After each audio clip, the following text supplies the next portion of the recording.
Prefektja e qarkut Gjirokastër Albana Hasanaj në një lidhje të drejt për RTS 24 deklaroi se gjatë 48 orëve të fundit qarku i Gjirokastrës dhe veçanërisht qyteti i Gjirokastrës është përballur me një situatë të vështirë si pasojë e motit të keq dhe rreshjeve intensive të shiut. Sipas saj, situata ende nuk konsiderohet plotësisht e kaluar, ndërkohë që të gjitha strukturat përgjegjëse vijojnë të jenë në terren për monitorim dhe për t'u ardhur në ndihmë qytetarëve.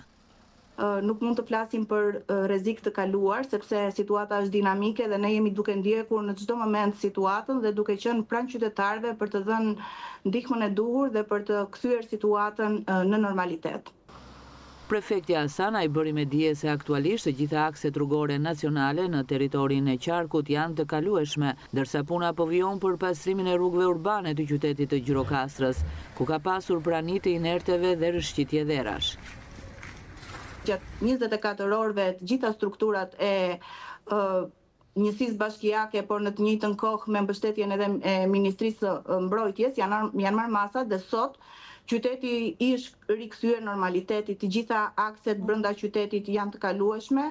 Në të njëjtën kohë akset kombëtare në qarkun e Gjirokastrës janë të kalueshme. Kemi vetëm një pikë problemi që është shkalla e zezë në aksin rrugor Gjirokastër-Tepelen, e cila është e aksesueshme, por me një kalim.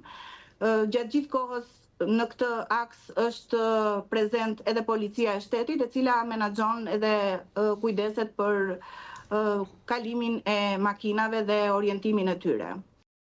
Hasanaj shtoi se strukturat përgjegjëse vijojnë monitorimin 24 orësh të lumenjve, Drino dhe Vjos, me vëmendje të shtuar në pikat problematike në zonat e Memaliajt dhe Përmetit për shkak të rritjes së prurjeve. Ne jemi në monitorim të vazhduar të nivelit të Vjosës në 2 pikmatjet në qarkun e Gjirokastrës, në pikmatjen Përmet dhe Memaliaj. Momentalisht prurjet e nivelit të Vjosës në pikmatjen e Memaliajt janë 7.5, para një ore ishin 7.8, në pikmatjen Përmet, niveli i Vjosës është në nivelet 5.5. Jemi në të njëjtën kohë duke komunikuar në mënyrë të vazhdueshme edhe me prefekturën e Fierit dhe të Vlorës për të informuar dhe ata për të marrë masat për çdo situatë të krijuar nga rritja e nivelit të Vjosës. Prefektja e qarkut Gjirokastër njoftoi gjithashtu se pranë bashkisë Gjirokastër është ngritur një grup pune i cili do të kryejë verifikimin dhe vlerësimin e dëmeve të shkaktuara nga përmbytjet për çdo banesë dhe biznes të prekur nga kjo fatkeqësi natyrore. Është ngritur pranë bashkisë grupi i vlerësimit të dëmeve.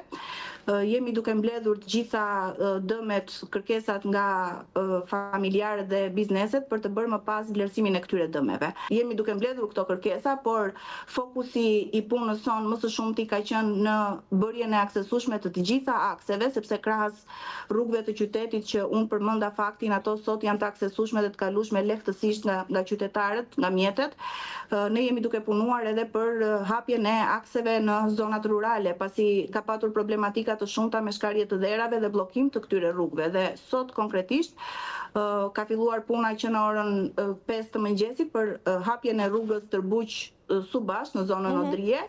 Në të njëjtën kohë problematika kemi dhe në aksin rrugor Doksat-Gjirokastër, po ashtu problematika ka shfaqur edhe aksi Tranoshisht-Saraqinisht dhe Krin, të cilat i takojnë njësisë administrative Antigone.